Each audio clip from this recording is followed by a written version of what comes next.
Hola, bienvenidos. En este video profundizaremos en la forma en que interactúan las condiciones ambientales con los organismos. Consideraremos la relatividad en la forma en que los organismos responden a las condiciones, los efectos de las condiciones, el papel de las condiciones como estímulo, los efectos que tienen en las interacciones de los organismos, la respuesta que tienen los organismos sedentarios y los animales y los microorganismos que habitan en ambientes extremos. Pasemos adelante. ¿Qué entendemos por adverso, benigno o extremo? Parece bastante natural describir las condiciones ambientales como extremas, severas, benignas o estresantes. Pero estos describen cómo nos sentimos los seres humanos por ellos. Puede parecer obvio cuando las condiciones son extremas. El calor del mediodía de un desierto, el frío de un invierno antártico, la concentración de sal del gran lago salado. Lo que esto significa, sin embargo, es solo que estas condiciones son extremas para nosotros, dadas nuestras características fisiológicas y tolerancias particulares. Pero para un cactus, no hay nada extremo en las condiciones desérticas, en la que los cactus han evolucionado. Tampoco son los helados sólidos de la Antártida un ambiente extremo para los pingüinos. Pero una selva tropical sería un ambiente adverso para un pingüino, aunque es benigno para una guacamaya. Y un lago es un ambiente adverso para un cactus, aunque es benigno para un jacinto de agua. Hay, entonces, una relatividad en la forma en que los organismos responden a las condiciones. Es demasiado fácil y peligroso para el ecólogo asumir que todos los demás organismos perciben al ambiente de la forma en que lo hacemos nosotros. Los ecólogos deben utilizar con cuidado palabras emotivas como adverso y benigno, incluso relatividades como frío y calor. Efectos de las condiciones.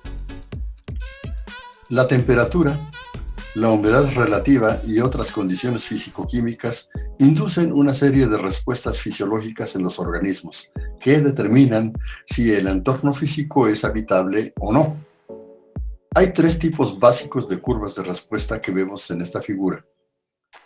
En la primera, que representa el inciso A, las condiciones extremas son letales, pero entre los dos extremos hay un continuo de condiciones favorables. Por lo general, los organismos pueden sobrevivir a lo largo de todo el continuo, pero pueden crecer activamente solo en un rango más restringido y solo pueden reproducirse dentro de una banda aún más estrecha. Esta es una curva de respuesta típica para los efectos de la temperatura o el pH. En la segunda, representada por el inciso B, la condición es letal, solo a altas intensidades. Este es el caso de los venenos. En concentraciones bajas, incluso nulas, el organismo generalmente no se ve afectado, pero hay un umbral por encima del cual el rendimiento disminuye rápidamente. Primero, la reproducción, luego el crecimiento y finalmente la supervivencia. La tercera, representada por el inciso C, entonces, se aplica a las condiciones requeridas por los organismos a bajas concentraciones, pero que se vuelven tóxicas a altas concentraciones. Este es el caso de algunos minerales como el cobre y el cloruro de sodio, que son recursos esenciales para el crecimiento cuando están presentes en cantidades mínimas, pero se convierten en condiciones tóxicas en concentraciones más altas. De estas tres respuestas, la primera es la más fundamental. se explica en parte por cambios de la eficacia metabólica. Por cada aumento de 10 grados centígrados en la temperatura, por ejemplo, la tasa de procesos biológicos a menudo se duplica aproximadamente y, por lo tanto, aparece como una curva exponencial en una gráfica de tasa de procesos contra temperatura, como vemos en esta figura, donde se observa la tasa de consumo de oxígeno del escarabajo de Colorado, Leptinotarsa desalineata, que aumenta de forma no lineal con la temperatura. Se duplica por cada 10 grados centígrados de aumento de temperatura hasta 20 grados centígrados, pero aumenta menos rápido a temperaturas más altas. El aumento se produce porque la alta temperatura aumenta la velocidad del movimiento molecular y acelera las reacciones químicas.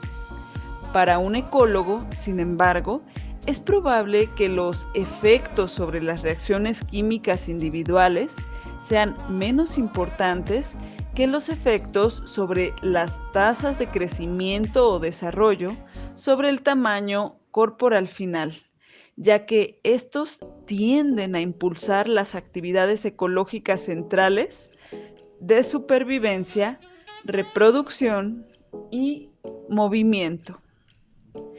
Y cuando graficamos las tasas de crecimiento y desarrollo de organismos completos frente a la temperatura, es bastante común que exista un rango extendido en el que como máximo solo haya ligeras desviaciones de la linealidad, como vemos en estos gráficos, que expresan relaciones efectivamente lineales entre las tasas de crecimiento, desarrollo y la temperatura.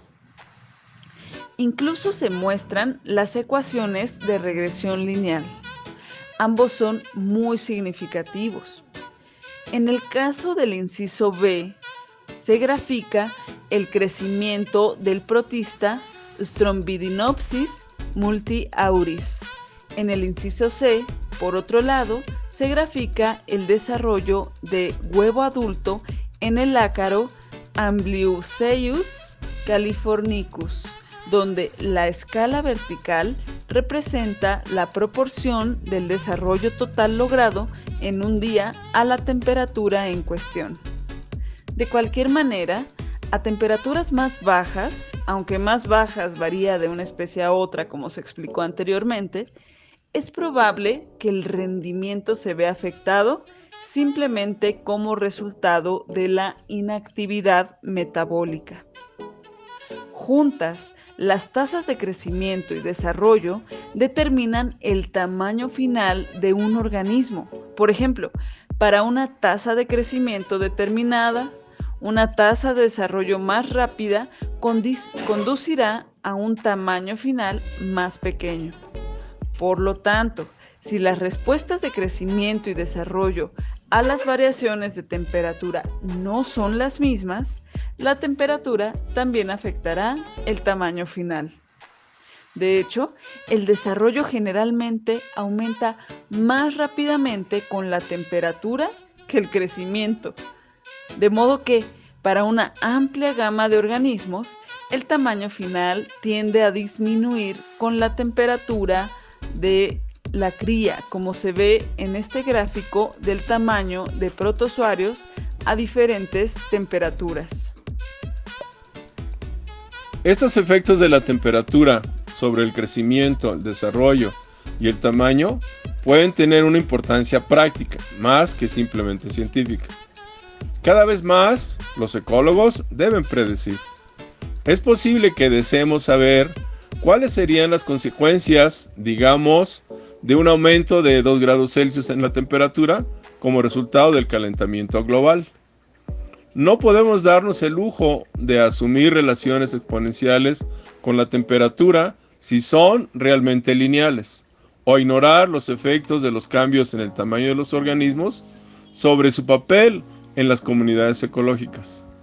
A temperaturas temperaturas extremadamente altas, las enzimas y otras proteínas se vuelven inestables y se descomponen y el organismo muere. Pero pueden surgir dificultades antes de que se alcancen estos extremos.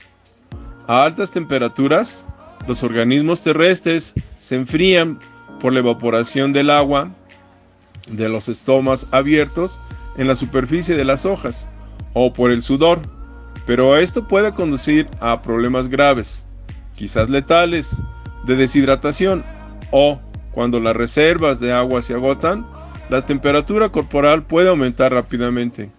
Incluso cuando la pérdida de agua no es un problema, por ejemplo entre los organismos acuáticos, la muerte suele ser inevitable si las temperaturas se mantienen durante mucho tiempo arriba de los 60 grados Celsius. Las excepciones, los termófilos, son en su mayoría hongos especializados o las arqueobacterias primitivas. Uno de ellos, Pyrodictyum occultum, puede vivir a 105 grados Celsius, algo que solo es posible porque bajo la presión de las profundidades del océano, el agua no hierve a esa temperatura. A temperaturas de unos pocos grados por encima de cero, los organismos pueden verse forzados a periodos prolongados de inactividad. Las membranas celulares de especies sensibles pueden comenzar a descomponerse. Esto se conoce como daño por frío, que afecta a muchas frutas tropicales. Por otro lado, muchas especies, tanto de plantas como de animales, pueden tolerar temperaturas muy por debajo de cero, siempre que no se forme hielo. Si no se altera, el agua puede sobreenfriarse a temperaturas tan bajas como de menos 40 grados centígrados, sin formar hielo. Pero un golpe repentino permite que el hielo se forme repentinamente dentro de las células de las plantas, y esto, en lugar de la baja temperatura en sí, es letal, ya que el hielo formado dentro de una célula probablemente simplemente la rompa y la destruya. Sin embargo, si las temperaturas descienden lentamente, se puede formar hielo entre las células y extraer agua de su interior. Con las células deshidratadas, los efectos sobre las plantas son muy similares a los de la sequía a altas temperaturas. La temperatura absoluta que experimenta un organismo es importante, pero el momento y la duración de las temperaturas extremas puede ser igualmente importante. Por ejemplo, los días inusualmente calurosos a principios de la primavera pueden interferir con el desove de los peces o matar los alevines, pero por lo demás, los adultos no se ven afectados. De manera similar, una helada tardía de primavera podría matar las plántulas, pero no afectar a las plántulas y árboles más grandes. La duración y frecuencia de las condiciones extremas también suelen ser críticas.